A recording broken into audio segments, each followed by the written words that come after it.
3. He pasado. Estoy en el carruaje celeste, pensó el pistolero, y un segundo después me ve por el espejo. Roland se echó hacia atrás.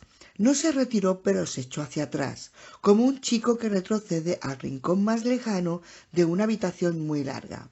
Estaba dentro del carruaje celeste. También estaba dentro de un hombre que no era él mismo, dentro del prisionero.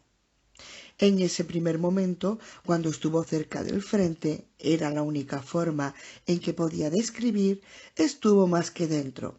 Casi podía decirse que fue el hombre.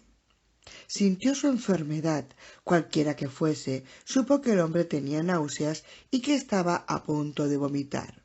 Rolando comprendió que, de ser necesario, podría controlar el cuerpo de aquel hombre. Tendría que sufrir sus dolores y aguantar al mismo tiempo su demonio simio que él, pero, si era necesario, podía hacerlo. O podía quedarse detrás, inadvertido. Cuando hubo pasado el acceso de vómito del prisionero, el pistolero dio un salto adelante, esta vez bien hacia adelante hasta el frente. Entendía muy poco aquella extraña situación, y actuar en una situación que uno no entiende invita a las más terribles consecuencias. Pero necesitaba saber dos cosas, y necesitaba saberlas tan desesperadamente que la necesidad sobrepasaba cualquier consecuencia que pudiera provocar. La puerta que había atravesado desde su propio mundo aún estaba ahí. Y si lo estaba, ¿seguiría ahí su cuerpo, derrumbado, desocupado, agonizando, o tal vez ya muerto, sin su propio yo para controlar los pulmones, el corazón y los nervios? Aun en el caso de su cuerpo, que viviera todavía, quizás solo continuara viviendo hasta que cayera la noche, porque entonces las langostruosidades saldrían a formular preguntas y a procurarse la cena en la orilla. Giró rápidamente la cabeza, que por un momento era suya, y echó un vistazo hacia atrás. La puerta seguía ahí, detrás de él. Estaba en su propio mundo, abierta, con las bisagras enterradas en el acero aquel peculiar retrete. Y sí, ahí yacía Roland, el último pistolero, echado de costado con la mano derecha vendada sobre el estómago. Estoy respirando, pensó Roland. Tendré que volver y cambiarme de lugar, pero antes hay cosas que hacer, cosas. Se desligó de la mente del prisionero y retrocedió, vigilando, esperando. Quería ver si el prisionero sabía o no que él estaba ahí. 4. Cuando el vómito cesó, Eddie se quedó inclinado sobre el lavabo con los ojos fuertemente cerrados. En blanco durante un segundo. No sé qué ha pasado. ¿He mirado alrededor? Abrió el grifo y dejó correr el agua fría, con los ojos todavía cerrados. Se echó agua en las mejillas y la frente. Cuando ya no lo pudo aguantar más, volvió a mirar al espejo. Sus propios ojos le devolvieron la mirada. No tenía voces extrañas en la cabeza. No tenía la impresión de ser observado. Has tenido una fuga momentánea, Eddie, le informó el gran sabio y eminente Yonki. Un fenómeno no poco frecuente en alguien que está a punto de tener el pavo frío. Eddie miró el reloj. 1 hora y media hasta Nueva York. El avión tenía la llegada prevista a las 4:05, hora del este, la hora señalada, la hora de la confrontación. Volvió al asiento. Su bebida estaba sobre la bandeja. Tomó 2 sorbos y la mujer del ejército volvió para preguntarle si deseaba algo más. Abrió la boca para decir que no, y entonces se produjo otro de esos curiosos momentos en blanco. 5. Me gustaría comer algo, por favor, dijo el pistolero a través de la boca de Eddie Dean. Se servirá comida caliente dentro de... Realmente me estoy muriendo de hambre, aseguró el pistolero con perfecta veracidad. Cualquier cosa, aunque sea un popkin. ¿Un popkin? La mujer del ejército lo miró con el ceño fruncido, y el pistolero buscó rápidamente dentro de la mente del prisionero. Sándwich. La palabra era tan remota como el murmullo de una caracola de mar. Oh, un sándwich, rectificó el pistolero. La mujer del ejército lo miró dubitativa. Bueno, tengo un poco de atún. Eso estaría muy bien, concedió el pistolero, a pesar de que ignoraba por completo qué cosa podía ser el tul. A caballo regalado no mires el diente. Es cierto que está un poco pálido, observó la mujer uniformada. Pensé que se mareaba por el vuelo. Es solo hambre. Ella le dedicó una sonrisa profesional. Veré qué puedo rescatar. ¿Rescatar? Pensó el pistolero azorado. En su propio mundo, rescatar era un verbo del argot que significaba tomar a una mujer por la fuerza. No importa, le traerían comida. No tenía idea de si se la podrían llevar a través de la puerta al cuerpo que tanto la necesitaba, pero cada cosa a su tiempo. Rescatar, pensó, y Eddie Dean sacudió la cabeza como si no pudiera creerlo, y el pistolero se retiró de nuevo. 6. Nervios. Le aseguró el gran oráculo y eminente yonki. Solo nervios. Toda forma parte de la experiencia del pavo frío, hermanito. Pero si se trataba de nervios, ¿cómo era posible que se sintiera asaltado por aquella extraña somnolencia? Extraña porque hubiera debido estar irritado, pasmado, y sentir los deseos urgentes de retorcerse y rascarse que venían junto antes de las verdaderas sacudidas. Y aunque no estuviera con el pavo frío de Henry, quedaba el hecho de que estaba a punto de intentar pasar 1 kilo de cocaína por la aduana de Estados Unidos, felonía punible con no menos de 10 años de prisión federal. Además, parecía tener repentinos desvanecimientos. Y aun así, aquella sensación de soñolencia. Tomó otro sorbo de la bebida y dejó que se le cerraran los ojos. ¿Por qué te desmayaste? No me he desmayado, porque si no ella habría ido corriendo a buscar al equipo de emergencia que llevan a bordo. Te has quedado en blanco, entonces. Está mal, de todas formas. Nunca te habías quedado en blanco, así, en la vida. Dormitar, sí, quedarte en blanco, jamás. También sentía algo extraño en la mano derecha. Parecía punzarle vagamente, como si se lo hubiera golpeado con un martillo. La flexionó sin abrir los ojos. No hubo dolor, no hubo punzadas. No vio los ojos azules del bombardero. Con respecto a los desvanecimientos, no eran más que una combinación del pavo frío y de lo que el gran oráculo y eminente etcétera sin duda llamaría el blues del contrabandista. De todas maneras me voy a dormir, pensó. ¿Qué te parece eso? La cara de Henry se movió a la deriva a su alrededor como un global suelto. No te preocupes, decía Henry. Todo va a salir bien, hermanito. Tomas el avión hasta Nassau y te registras en el Aquinas. Ahí te irá a ver un hombre el viernes por la noche, uno de los buenos. Te dará suficiente caballo para pasar el fin de semana. El domingo por la noche te trae la coca y tú le das la llave de la caja de seguridad. El lunes por la mañana haces lo de costumbres a hacer siempre, tal como dijo Balazar. El tipo domina, sabe cómo va todo y qué hay que hacer. El lunes al mediodía coges otra vez el avión y con una carita honesta como la tuya pasarás por la aduana como la brisa, y antes de que se ponga el sol estaremos comiéndonos un bistec en Sparks. Va a ser como una brisa, hermanito, solo una brisa fresca. Pero resultó ser una especie de brisa cálida después de todo. Lo malo entre él y Henry era que parecían Charlie Brown y Lucy. La única diferencia era que de vez en cuando Henry sostenía la pelota para que Eddie pudiera darle. No muy a menudo, pero sí de vez en cuando. Eddie había llegado a pensar en uno de sus viajes de heroína que debía escribirle una carta a Charles Schulz.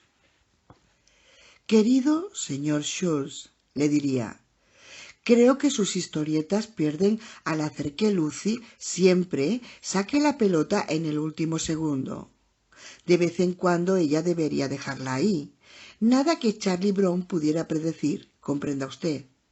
A veces tal vez ella podría dejarla ahí para que él pudiera darle 3, tal vez 4 veces, una tras otra, luego no darle durante un mes, luego una vez y luego nada durante 3 o 4 días y luego ya sabe, ya capta la idea. Eso sí que realmente jodería al niño, ¿no cree? Eddie sabía que aquello le jodería de verdad. Lo sabía por experiencia. Uno de los buenos, había dicho Henry, pero el tipo con acento británico que apareció era un sujeto de piel cetrina, con un bigote fino que parecía sacado de una película de cine negro de los años 40 y dientes amarillos inclinados, todos hacia adentro, como los dientes de una trampa de animales muy antigua. ¿Tiene la llave, señor?, preguntó. El acento de escuela pública inglesa hizo que sonara como si ya hubiera acabado la secundaria. La llave está a salvo, dijo Eddie, si es a eso a lo que se refiere. Entonces, démela. No, ese no es el acuerdo. Se supone que usted tiene algo para que yo pase el fin de semana. El domingo por la noche usted me trae algo. Yo le doy la llave. El lunes usted va a la ciudad y la usa para conseguir otra cosa. No sé qué cosa, porque no me concierne. De pronto, en la mano del tipejo de piel cetrina apareció una automática azul pequeña y chata. ¿Por qué no me da simplemente esa llave, señor? Me ahorraría tiempo y esfuerzo, y usted conservaría la vida. Eddie Dean, yonki o no, en el fondo era de acero puro. Henry lo sabía. Más importante aún, Balazar lo sabía. Por ese motivo lo habían enviado. Casi todos ellos pensaban que había ido porque estaba enganchado hasta el pescuezo. Él lo sabía, Henry lo sabía, Balazar también. Pero solo él y Henry sabían que habría ido aunque hubiera estado limpio como una estaca. Por Henry, Balazar no fue tan lejos en su especulación, pero Balazar podía irse a la mierda. Oiga, amigo, ¿por qué no quita esa cosa de en medio?, preguntó Eddie. ¿O tal vez quiere que Balazar mande a alguien aquí para que le saque los ojos de la cara con un cuchillo oxidado? El tipo cetrino sonrió. La pistola desapareció como por arte de magia. En su lugar había un sobrecito pequeño. Se lo tendió a Eddie. Solo era una broma. Si usted lo dice. Hasta el domingo por la noche. Se volvió hacia la puerta. Vale más que espere. Aquel ser amarillento se volvió otra vez hacia él con las cejas alzadas. ¿Piensa que si quiero irme no me iré? Pienso que si se va y esto es mierda de mala calidad, yo me voy mañana. Y si yo me voy mañana, usted va a tener la mierda hasta el cuello. El amarillento regresó malhumoradamente. Se sentó en el único sillón del cuarto mientras Eddie abría el sobre y derramaba una pequeña cantidad de polvo marrón. Tenía un aspecto pésimo. Miró al sujeto cetrino. Ya sé, parece mierda, pero es solamente el corte, dijo él. Es buena. Eddie arrancó una hoja de papel de bloc que había sobre el sobre del escritorio y separó una pequeña cantidad del montoncito de polvo marrón. La cogió con los dedos y se la frotó en el paladar. Un segundo más tarde escupía en la papelera. ¿Quiere morir? ¿Es eso? ¿Acaso siente deseos de morir? Es lo único que hay. El cetrino estaba más malhumorado que nunca. Tengo un pasaje reservado para mañana, dijo Eddie. Era mentira, pero no pensó que aquel tipejo tuviera recursos para comprobarlo. TWA. Lo hice por mi cuenta, por si acaso el contacto resultaba ser un jodido cerdo como usted. No me importa, en realidad va a ser un alivio. No estoy hecho para esta clase de trabajo. El tipejo cetrino se sentó y caviló. Eddie se sentó y se concentró en no moverse. Tenía ganas de moverse, tenía ganas de deslizarse y escurrirse, resbalar y sacudirse, patinar y bailotear, rascarse, hacer crujir los nudillos y poner manos a la obra. Sintió incluso que sus ojos tenían ganas de mirar otra vez la pila de polvo marrón, a pesar de saber que era veneno. Se había dado un pico a las 10 de la mañana. Desde entonces había pasado el mismo número de horas. Pero si hacía alguna de aquellas cosas, la situación cambiaría. El individuo hacía algo más que cavilar, lo observaba, trataba de calcular si iba en serio. «Es posible que pueda encontrar algo», dijo por fin. «¿Por qué no lo intenta?», dijo Eddie. «Pero a las 11 yo apago la luz y pongo en la puerta el cartel de no molestar. Y si alguien llama después, aviso a conserjería y digo, me están molestando, manden a un tipo de seguridad». «Eres un hijo de puta», afirmó el tipo cetrino con su implacable acento británico. «No», rectificó Eddie, «una puta es lo que es usted que esperaba encontrar. Lo siento por usted, pero vine con las piernas cerradas. Más vale que venga antes de las 11 con algo aprovechable. No hace falta que sea extraordinario, solo algo que se pueda usar. O será un cabrón muerto». 7. El sujeto cetrino volvió mucho antes de las 11, volvió como a las 9:30. Eddie supuso que simplemente había dejado el otro caballo en el coche, por si acaso. Un poco más de polvo esta vez. No era blanco, pero al menos era de color marfil pálido, lo que daba alguna suave esperanza. Eddie probó. Parecía estar bien, en realidad mejor que bien, bastante buena. Enrolló un billete y aspiró. «Bueno, entonces hasta el domingo», dijo animadamente el tipejo cetrino poniéndose en pie. «Espere», dijo Eddie, como si él fuera el de la pistola. En cierto modo lo era. La pistola era Balazar y era de gran calibre. Emilio Balazar era un pez gordo, un personaje de altos vuelos en el maravilloso mundo de las drogas de Nueva York. «¿Que espere?» El individuo cetrino se volvió y miró a Eddie como si creyera que estaba loco. «¿Que espere qué?» «Bueno, en realidad estaba pensando en usted», explicó Eddie. «Si enfermo seriamente por lo que acabo de meterme en el cuerpo, usted está acabado. Si muero, por supuesto que está terminado. Pero estaba pensando que si solo me enfermo un poco, podría llegar a darle otra oportunidad. Ya sabe, como la historia esa del niño que frota una lámpara y obtiene 3 deseos. Eso no va a hacer que enferme. Es China White». «Y esto es China White», comentó Eddie. «Yo soy Dwight Gooden». «¿Quién? No importa». El amarillento se sentó. Eddie lo hizo a su vez junto al escritorio de la habitación del hotel con el montoncito de polvo blanco cerca. El de, con o lo que fuese se había ido por el inodoro hacía rato. En la televisión los Mets les estaban dando una paliza a los Braves, cortesía de la WTBS y de la gran antena parabólica situada en el tejado del hotel Aquinas. Eddie sintió una breve sensación de calma que parecía venir del fondo de su mente, solo que el lugar de donde venía realmente, tal como lo había leído en las revistas de medicina, era un manojo de cables vivientes ubicado en la base de la columna vertebral, donde se localiza la adicción a la heroína, que produce una dilatación anormal del tronco nervioso. «¿Quieres una cura rápida?», le había preguntado una vez Henry. «Rómpete la columna, Henry. Tus piernas dejarán de funcionar, lo mismo que la polla, pero enseguida dejas de necesitar la aguja». A Henry no le pareció nada gracioso.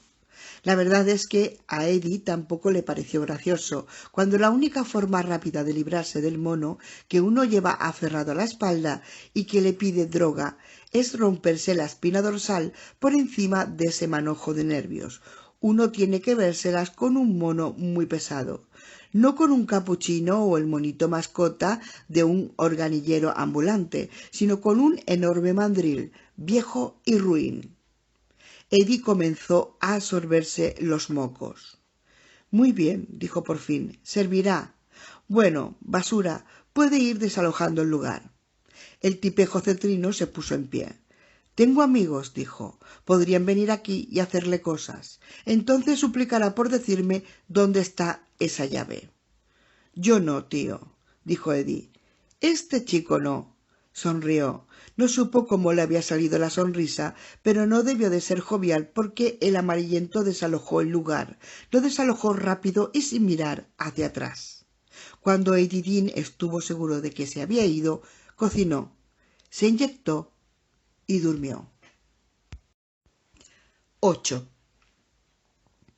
Cuando dormía ahora, el pistolero estaba de algún modo dentro de la mente de aquel hombre. Aún ignoraba su nombre porque el sujeto en quien el prisionero pensaba como el tipo cetrino tampoco lo sabía, así que nunca lo dijo. Ahora miró esto como en otra época había visto representar obras de teatro, cuando era niño, antes de que el mundo se moviera. O pensó que así lo miraba, porque lo único que había visto en su vida eran obras de teatro. Si alguna vez hubiera visto una película, habría pensado en estas primero. Todo lo que no vio concretamente pudo arrancarlo de la mente del prisionero, porque las asociaciones eran muy directas. Era curioso lo del hombre, sin embargo, sabía el nombre del hermano del prisionero, pero no el suyo, aunque, por supuesto, los nombres eran algo secreto, lleno de poder.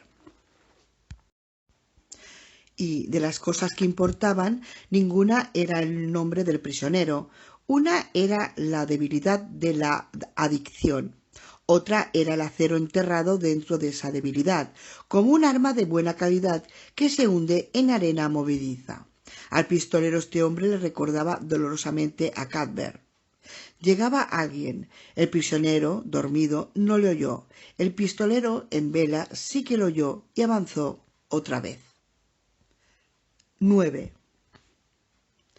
Fantástico, pensó Jane. Me dice que está muerto de hambre y yo le preparo algo porque la verdad es que no está nada mal y se me queda dormido. Entonces el pasajero, un tipo alto, como 20 años, vestido con unos tejanos limpios y ligeramente desteñidos y una camisa estampada, abrió un poco los ojos y le sonrió. Gracias, Ay, dijo, o algo así. Sonó casi arcaico o extranjero. Habla dormido, eso es todo, pensó Jane. A continuación dijo, de nada, le dedico su mejor sonrisa a la azafata, segura de que enseguida se dormiría otra vez y de que el sándwich se quedaría allí intacto hasta la hora del servicio de comida. Bueno, eso es lo que te enseñaron que pasaba, ¿no es cierto? Volvió a la cocina a fumarse un cigarrillo, encendió el fósforo, lo alzó a mitad de camino hacia el cigarrillo y ahí se quedó, inadvertido, porque eso fue lo único que le enseñaron que pasaba. Me pareció que no estaba nada mal, especialmente por los ojos de color avellana. Pero cuando el hombre del 3A había abierto los ojos un momento antes, no eran de color avellana, eran azules. No de un azul dulce y sexy como el de los ojos de Paul Newman, sino del color de un iceberg. Eran... ¡Ay! La llama le había llegado a los dedos. Sacudió el fósforo y lo tiró. Jane, inquirió Paula, ¿estás bien? Bien, estoy soñando despierta. Encendió otro fósforo y esta vez hizo las cosas bien. Había dado una sola calada al pitillo cuando se le ocurrió una explicación perfectamente razonable. Llevaba lentes de contacto, por supuesto, de esas que cambian el color de los ojos. Había ido al retrete, había estado allí tanto rato como para que ella se preocupara por si se sentía indispuesto. Tenía la piel pálida y el aspecto de un hombre que no está muy bien del todo, pero solo había estado quitándose las lentillas para poder descansar más cómodamente. Perfectamente razonable. Puede que perciban algo. Habló de pronto una voz de su no tan lejano pasado. Un ligero cosquilleo, o quizá vean alguna cosa un poco fuera de lugar. Lentes de contacto de color. Jane Dorning conocía personalmente a más de 2 docenas de personas que llevaban lentes de contacto. La mayoría trabajaba para la compañía aérea. Nadie lo había comentado nunca, pero ella creía que una razón podría ser que todos ellos sentían que a los pasajeros no les gustaría ver personal de vuelo con gafas. Les pondría nerviosos.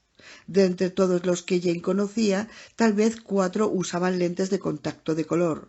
Las lentillas comunes eran caras, las de color costaban una fortuna. Las personas dispuestas a desembolsar tanto dinero eran mujeres y todas ellas extremadamente vanidosas. ¿Y qué? Los tipos también pueden ser vanidosos, ¿por qué no? Este está muy bien. No, no tanto. Guapo, tal vez. Y basta.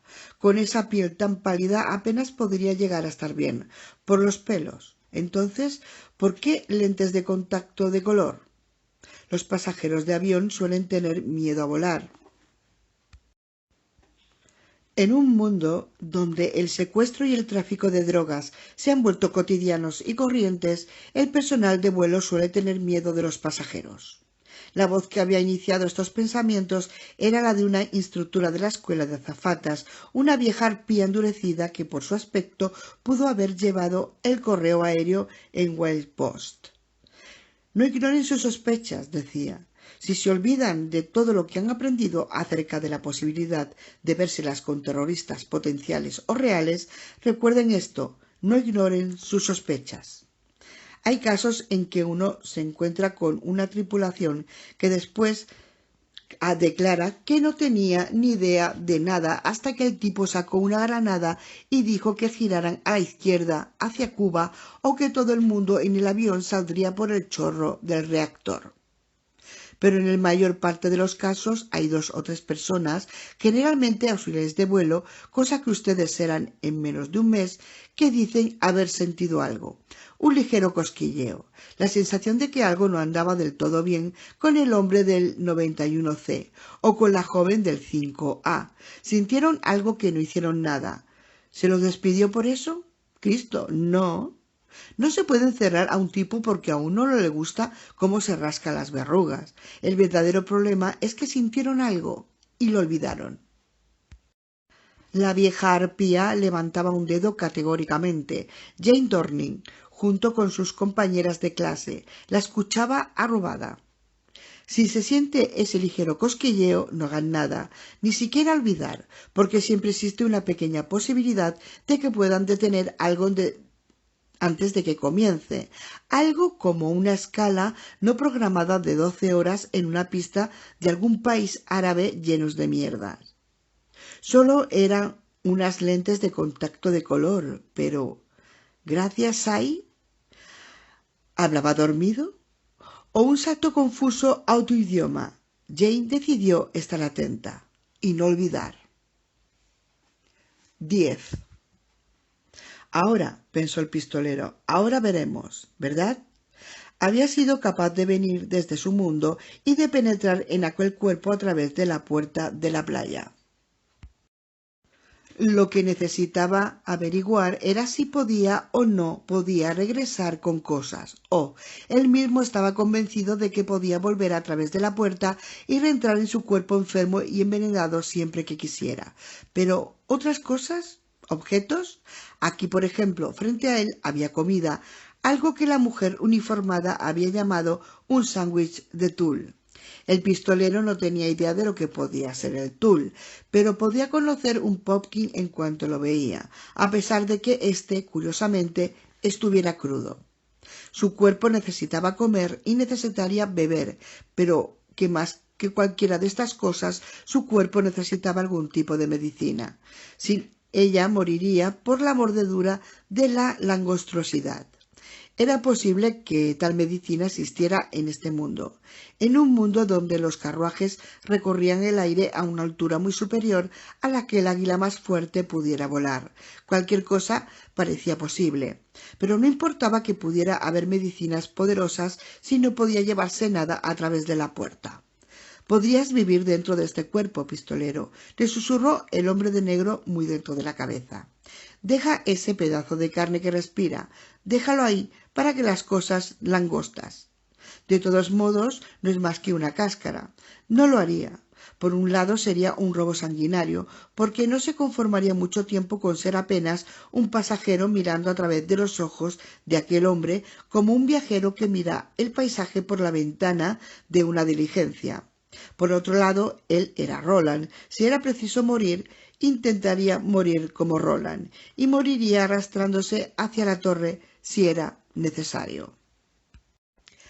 Entonces se afirmó en él aquel severo espíritu práctico que, curiosamente, convivía en su interior junto a lo romántico, como un tigre y una gacela. No era necesario pensar en morir antes de haber hecho el experimento. Levantó el popkin. Lo habían cortado en dos mitades. Sostuvo una en cada mano, abrió los ojos del prisionero y miró a través de ellos. Nadie lo estaba mirando, aunque en la cocina Jane Dorning pensaba en él y mucho. Roland volvió hacia la puerta y atravesó el umbral con las mitades del popkin en las manos. Primero oyó el rugido áspero de una ola que llegaba y luego escuchó la discusión de muchos pájaros marinos posados en las rocas más cercanas, cuando luchaba por quedarse sentado. 11.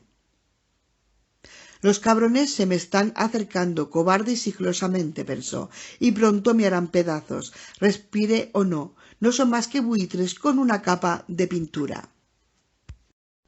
Entonces notó que una de las mitades del popkin, la de la mano derecha, se le había caído sobre la gruesa arena gris, porque al atravesar la puerta la sostenía con una mano entera y ahora de aquella mano solo quedaba el 40%. Levantó la comida torpemente y la colocó entre los dedos pulgar y anular. Le sacudió toda la arena que pudo y le dio un mordisco tentativo. Un momento más tarde lo estaba devorando, sin notar los pedacitos de arena que se le quedaban entre los dientes. Unos segundos después le prestó atención a la otra mitad. En 3 mordiscos había desaparecido. El pistolero no tenía idea de lo que era el tul, solo sabía que era delicioso. Aquello bastaba. 12. En el avión nadie vio desaparecer el sándwich de atún. Nadie vio que las manos de Eddie agarraban las dos mitades con tanta fuerza que quedó la marca profunda de los pulgares en el pan blanco. Nadie vio cómo el sándwich palidecía hasta la transparencia y luego desaparecía dejando solo unas pocas migas de pan.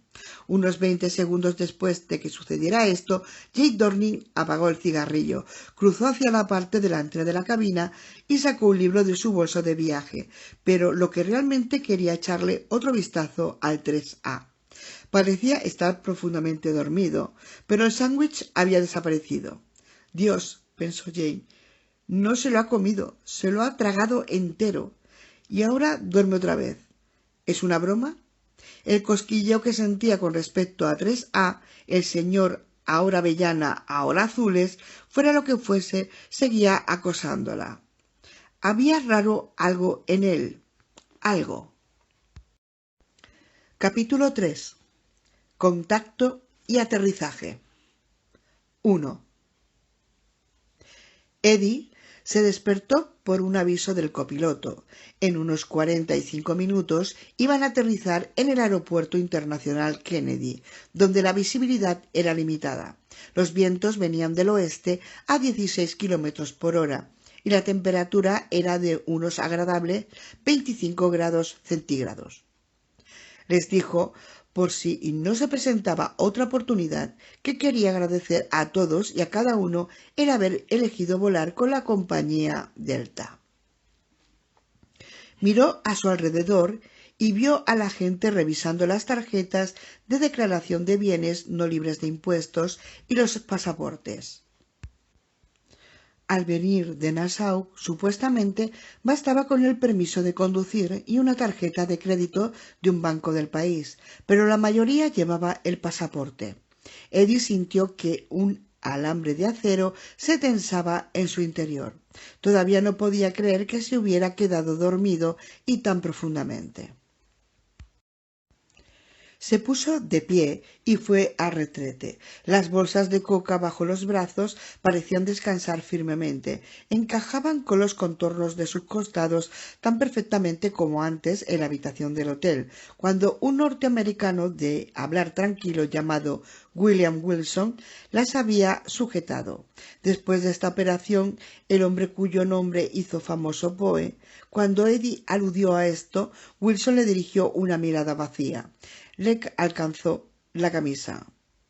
Una típica camisa estampada, un poquito desteñida, del tipo que un estudiante cualquiera se pondría para viajar al volver de unas cortas vacaciones antes de los exámenes, solo que esta estaba confeccionada especialmente para disimular bultos en las axilas.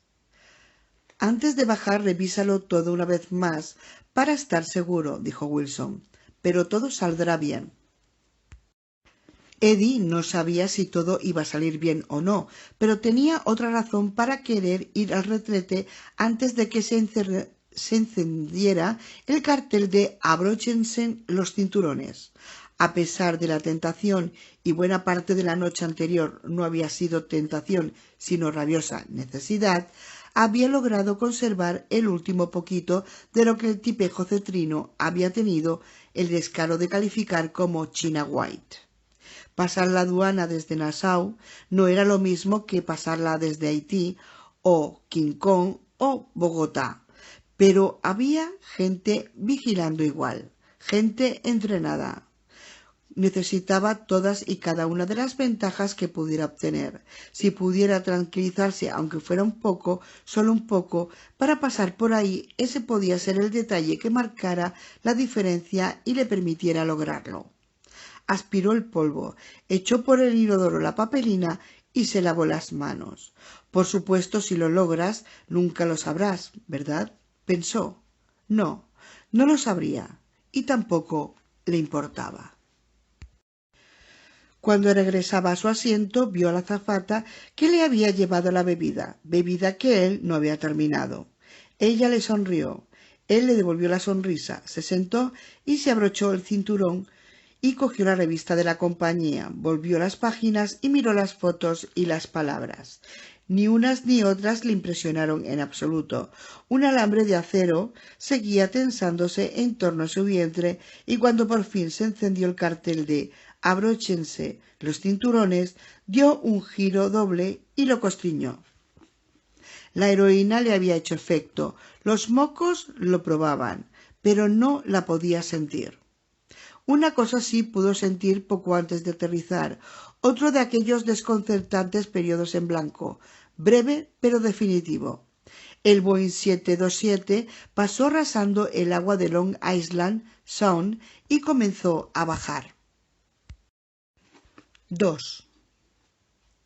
Jane Dorning estaba en la zona de clase turista ayudando a Peter y a Anne a guardar los últimos vasos de las bebidas servidas después de la comida en la cocina, cuando el tipo ese con aspecto universitario pasó al lavabo de la primera clase. Cuando él volvía a su asiento, ella descorrió la cortina entre turista y primera, sin siquiera pensar en lo que hacía. Lo atrapó con su sonrisa y lo obligó a levantar la vista y a sonreírle también.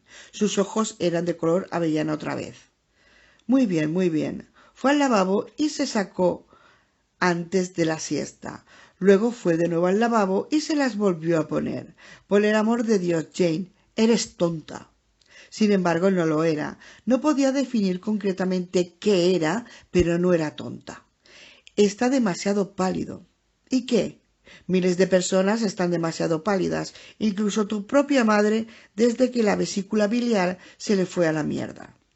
Tiene unos ojos azules de lo más atractivo, quizá no tan bonitos como las lentillas avellanas, pero ciertamente atractivos. ¿Por qué entonces la molestia y el gasto? Porque le da la gana. ¿No es suficiente? No. Poco antes del abróchense los cinturones y los últimos controles, hizo algo que nunca antes había hecho. Lo hizo porque le angustiaba el recuerdo de aquella vieja arpía endurecida que fue su instructora. Llenó un termo con café caliente y le puso la tapa grande de plástico, sin tapar antes la botella. Atornilló la tapa, pero le dio solo una vuelta. Susie Douglas daba los últimos avisos. Les decía a los simples aquellos que apagaran los cigarrillos. Les decía que debían aguardar lo que habían sacado. Les decía que un agente de Delta estaría esperando la salida. Les decía que revisaran y se aseguraran de tener en orden las tarjetas de declaración de bienes y los pasaportes. Y les decía que ahora era preciso recoger todos los vasos, las copas y los auriculares de los asientos. Me sorprende que no tengamos que comprobar si están secos, pensó Jane distraídamente. Se sentía como si ella misma tuviera su propio alambre de acero fuertemente apretado alrededor de la barriga. «Ocúpate de mi lado», le pidió Jane a Susie cuando colgó el micrófono. Susie echó una mirada al termo y luego a la cara de Jane. «Jane, ¿estás enferma? Estás blanca como...» «No estoy enferma. Ocúpate de mi lado. Te lo explicaré cuando vuelva». Jane echó una mirada rápida a los asientos abatibles al lado de la puerta de la salida de la izquierda. «Jane, ocúpate de mi lado». «Muy bien», asintió Susie. «Muy bien, Jane. De acuerdo». Jane Dorney se sentó en el asiento abatible de al lado del pasillo, sostenía el termo en la mano y no hacía ningún movimiento para ajustar la tapa. Quería mantener el termo bajo completo control y eso implicaba ambas manos. «Susie cree que me he vuelto loca». Esperaba que así fuera. «Y si el capitán MacDonald aterriza con brusquedad, me voy a quemar las manos». Se arriesgaría. El avión bajaba. El hombre del 3A, el hombre de los ojos de dos colores y el rostro pálido, se inclinó de pronto y sacó el bolso de viaje de debajo del asiento. «Ya está», pensó Jane. «Ahora es cuando saca la granada o el arma automática o la mierda que sea». Y en el momento en que lo vio, en el mismísimo momento, estuvo a punto de hacer volar de un manotazo la tapa del termo que sostenía en las manos ligeramente temblorosas. Iba a ser un amigo de Alá, muy pero que muy sorprendido al que rodara por el pasillo del vuelo Delta 901 con la cara llena de café hirviendo. 3A abrió el cierre del bolso. Jane se preparó. 3. El pistolero pensó que aquel hombre, prisionero o no, era probablemente mejor en el arte de sobrevivir que cualquiera de otros hombres que había visto en el carruaje aéreo. Los otros, en su mayor parte, estaban gordos y aunque los que tenían más o menos buen aspecto parecían obtusos e indefensos, con caras de niños malcriados y melindrosos, caras de hombres que pelearían al final, pero que, antes de hacerlo, gemotearían interminablemente. Uno podría sacarle las tripas y dejársela a los zapatos, y su expresión última no sería rabia o agonía, sino estúpida sorpresa. El prisionero era mejor, pero no lo bastante bueno, en absoluto. La mujer del ejército ha notado algo, no sé qué, pero ha visto algo que no está bien. Está atenta a él de una manera diferente, le presta más atención que a los otros. El prisionero se sentó, miraba un libro de tapas blandas en el que pensaba como revista, a pesar de que a Roland no le importaba ni pizca quién podía ser el rey y qué era lo que había visto.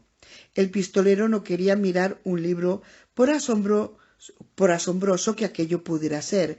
Quería ver a la mujer en el uniforme del ejército. La urgencia de dar el paso y tomar el control era grande, pero lo controló, al menos por el momento. El prisionero había ido a alguna parte y había obtenido una droga. No era la droga que él mismo tomaba, tampoco una que ayudara a curar el cuerpo enfermo del pistolero, sino una por la cual la gente pagaba un montón de dinero porque era ilegal.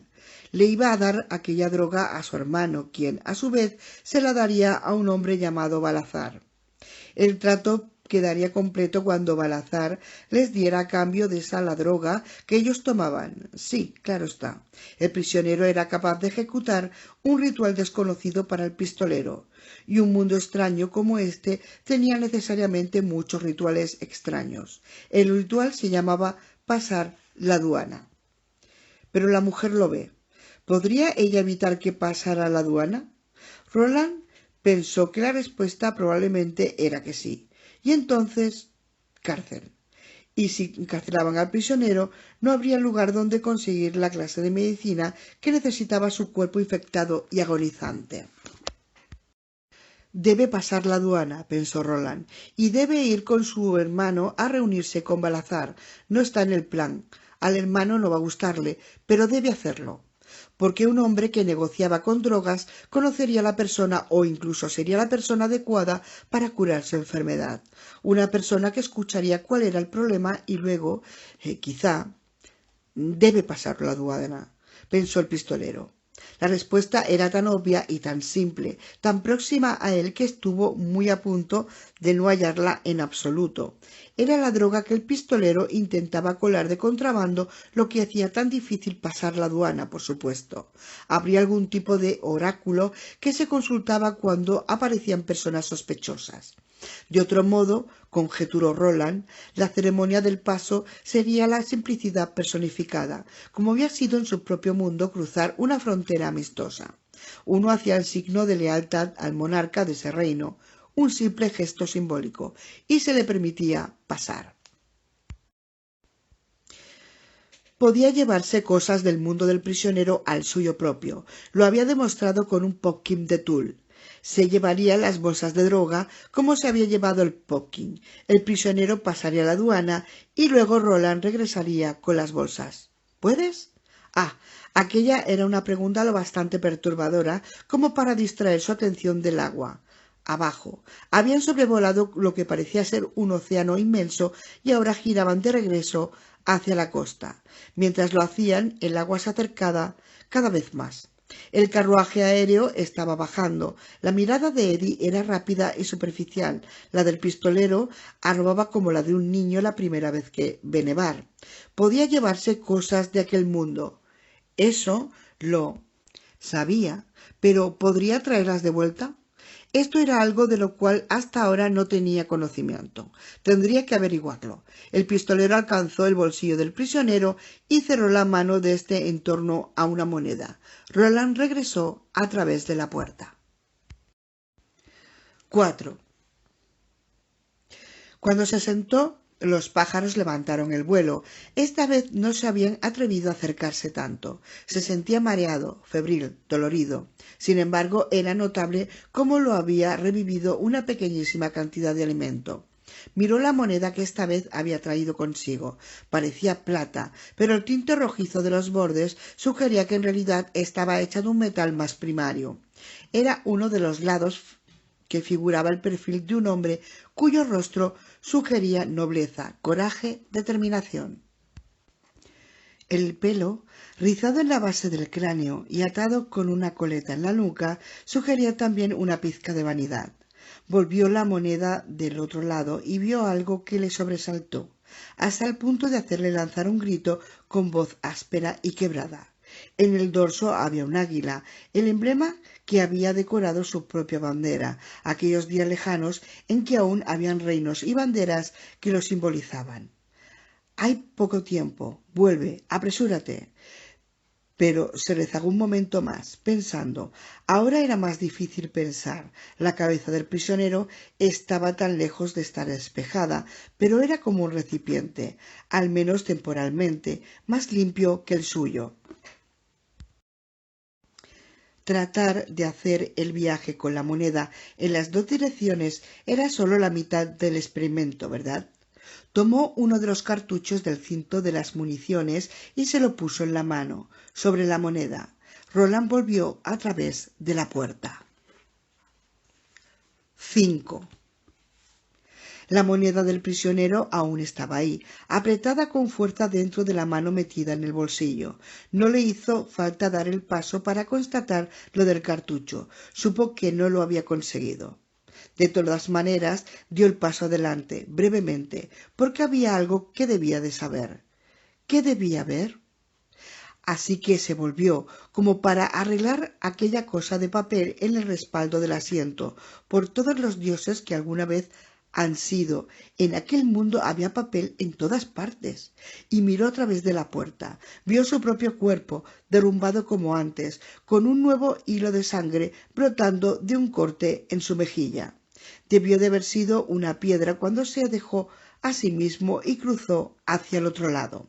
El cartucho que había sostenido encima de la moneda estaba junto a la base de la puerta, sobre la arena. Sin embargo, todo había salido bastante bien. El prisionero pasaría la aduana. Los guardias de seguridad podían registrarlo de la cabeza a los pies, desde el ano hasta el paladar, una y otra vez. No encontrarían nada. El pistolero se reclinó en su asiento satisfecho, sin tener ni idea, al menos por el momento, de la verdadera magnitud de su problema. 6.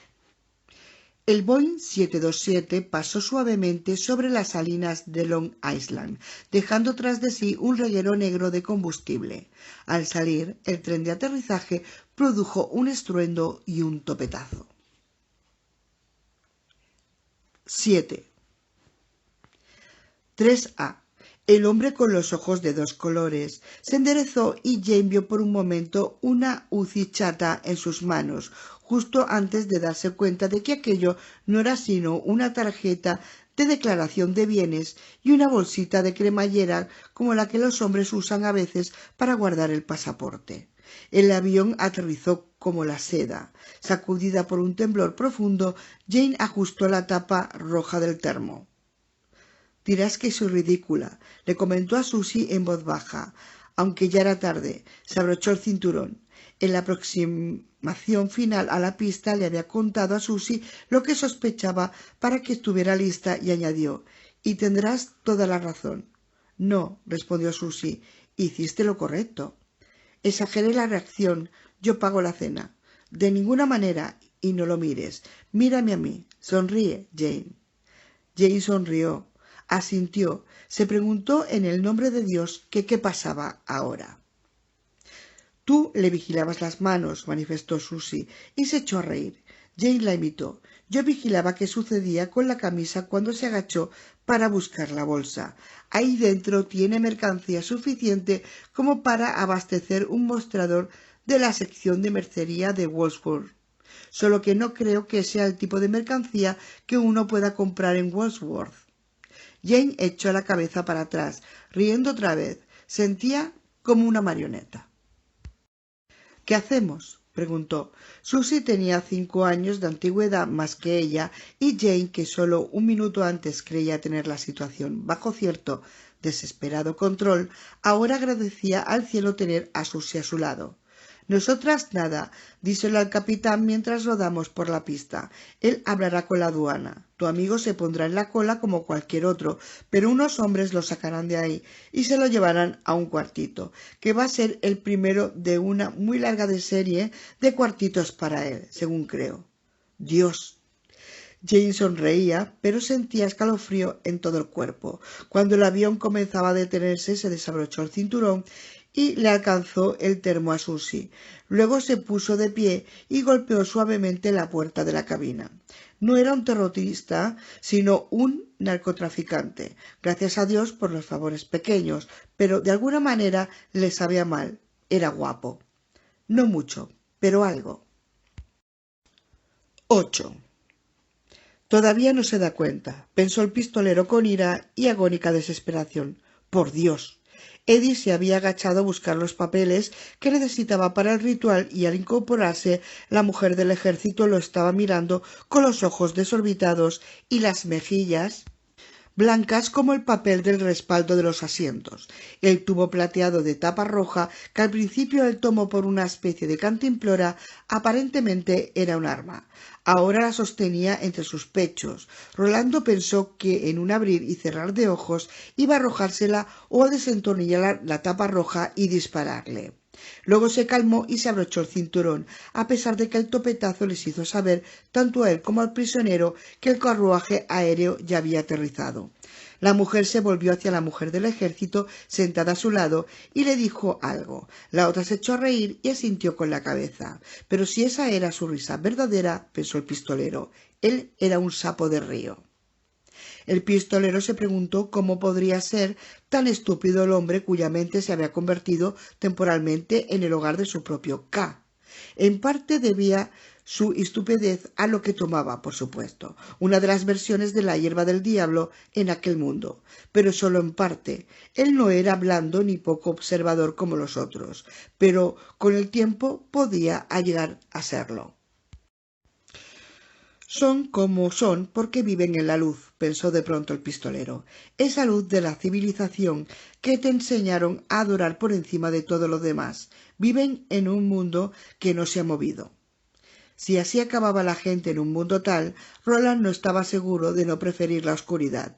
Eso era antes de que el mundo se moviera, decía la gente en su propio mundo y siempre en tono de tristeza por la pérdida. Pero tal vez fuera una tristeza que se sentía sin pensar, una tristeza sin reflexión. Ella pensó que él, intentaba coger un arma cuando él, nos agachábamos a buscar los papeles. Cuando vio los papeles se tranquilizó e hizo lo mismo que todos los demás antes de que el carruaje descendiera. Ahora habla y se ríe con su amiga, pero hay algo raro en sus rostros, en el que de ella especialmente, en el rostro de la mujer con el tubo de metal. Están hablando, claro está, pero simulan reír. Es porque hablan sobre él. El carruaje aéreo se movía ahora a lo largo de lo que parecía ser una larga carretera de hormigón, una de tantas. El pistolero observaba a las dos mujeres, pero con el rabillo del ojo veía otros carruajes aéreos que iban de un lado a otro por las otras carreteras. Algunos se movían pesadamente, otros avanzaban a increíble velocidad, no como carruajes, sino como proyectiles de pistolas o cañones, preparándose para saltar al aire. Desesperada como era su propia situación, parte de él tenía muchas ganas de dar el paso y volver la cabeza para ver cómo aquellos vehículos saltaban al cielo. Eran objetos hechos por el hombre, pero tan fabulosos como los de los relatos del gran Federex, que, supuestamente, habían vivido en el remoto y probablemente mítico reino de Garland. Más fabulosos, tal vez, simplemente porque estos eran obra del hombre. La mujer que le había llevado el Popkin se desabrochó el arnés menos de un minuto después de habérselo abrochado y avanzó hacia una puerta pequeña. Ahí es donde se sienta el conductor, pensó el pistolero, pero cuando se abrió la puerta y ella entró en la cabina, vio que de hecho se necesitaban 3 hombres para conducir el carruaje aéreo, y en el brevísimo vistazo que tuvo oportunidad de echar, lo que parecía un billón de relojes, luces y palancas le hizo comprender por qué. El prisionero miraba, pero no veía nada. Cort primero hubiera resoplado y luego le habría llevado al paredón más cercano. Lo que ocupaba por completo la mente del prisionero era aferrarse a la bolsa de debajo del asiento y a la chaqueta de color claro de arcón ubicado sobre su cabeza y enfrentar la dura prueba ritual. El prisionero nada veía, el pistolero lo veía todo. La mujer ha creído que era un loco o un ladrón. Él o tal vez fui yo, sí, es bastante probable que haya sido yo. Hizo o hice algo que le ha llevado a creerlo. Cambió de idea y luego la otra mujer le hizo ver que no estaba equivocada.